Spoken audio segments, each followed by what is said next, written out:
In time to save Catherine Martin, the senator promises you a transfer to the VA hospital at Oneida Park, New York, with a view of the woods nearby. Maximum security still applies, of course. You'd have reasonable access to books. Best of all, though, 1 week of the year, you get to leave the hospital and go here. Plum Island. Every day of that week, you may walk on the beach, you may swim in the ocean for up to 1 hour under SWAT team surveillance, of course. And there you have it. Copy of the Buffalo Bill case file. Copy of the senator's offer. This offer is non-negotiable and final. Catherine Martin dies, you get nothing.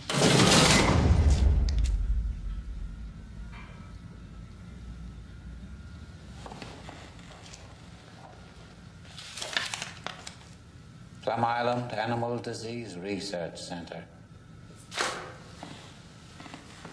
Sounds charming. That's only part of the island. There's very nice beach. Terns nest there. There's beautiful... Terns? If I help you, Clarice, it will be terns with us, too. Quid pro quo. I tell you things, you tell me things. Not about this case, though. About yourself. Quid pro quo. Yes or no? Yes or no, Clarice? Poor little Catherine is waiting. Go, Doctor. What is your worst memory of childhood? Death of my father. Tell me about it and don't lie, or I'll know. He was a town marshal, and one night he surprised 2 burglars coming out of the back of a drugstore. They shot him. Was he killed outright? No, he was very strong. He lasted more than a month. My mother died when I was very young, so my father had become the whole world to me. And when he left me, I had nothing. I was 10 years old. You're very frank, Clarice. I think it would be quite something to know you in private life. Quid pro quo, Doctor.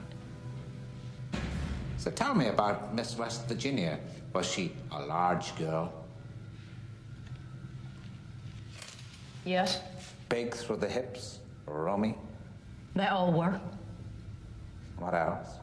She had an object deliberately inserted into her throat.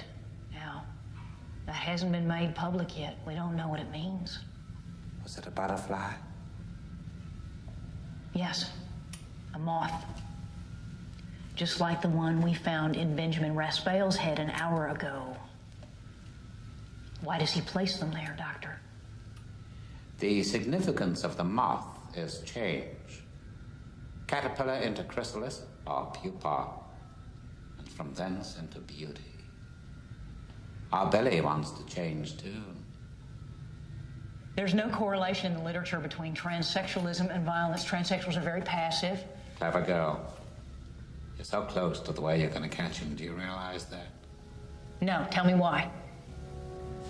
After your father's murder, you were orphaned. What happened next? I don't imagine the answer is on those second-rate shoes, Clarice. I went to live with my mother's cousin and her husband in Montana. They had a ranch. Was it a cattle ranch? Sheep and horses. How long did you live there? 2 months. Why so briefly? I ran away. Why, Clarice? Did the rancher make you perform fellatio? Did he sodomize you? No. He was a very decent man. Quid pro quo, Doctor. Billy is not a real transsexual, but he thinks he is. He tries to be. He's tried to be a lot of things, I expect. And you said that I was very close to the way we would catch him. What did you mean, Doctor? There are 3 major centers for transsexual surgery: Johns Hopkins, the University of Minnesota, and Columbus Medical Center. I wouldn't be surprised if Billy had applied for sex reassignment at one or all of them and been rejected. On what basis would they reject him? Look, for severe childhood disturbances associated with violence. Our Billy wasn't born a criminal, Clarice. He was made one through years of systematic abuse. Billy hates his own identity, you see, and he thinks that makes him a transsexual. But his pathology is 1,000 times more savage.